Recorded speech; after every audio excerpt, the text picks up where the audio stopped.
Sandur gunung terang-terang kita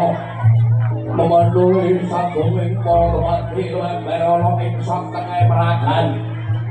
nampa anugrahan Gusti Kang Luwe kanan-kanan ayu tirta suci sing ngayomi warga masyarakat kasebut kene kula kabeh sing seneng sagunging para kawula utawa perhatian iku kabeh yen tau ingsun wis buka padha ditake siji lan sijine ngesaken dawuh seluruh ngesaken dawuh baru ampi perawangan ana ing satengah bebaran aja nganti ana sing rusak makanan yo ngesaken dawuh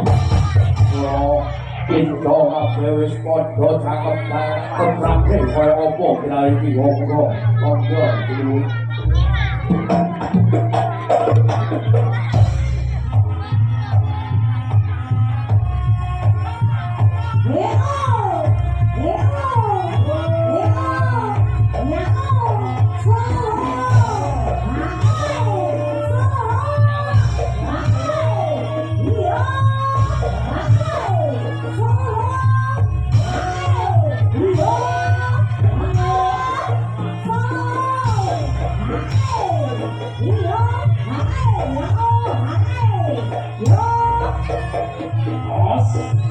Hey, wow!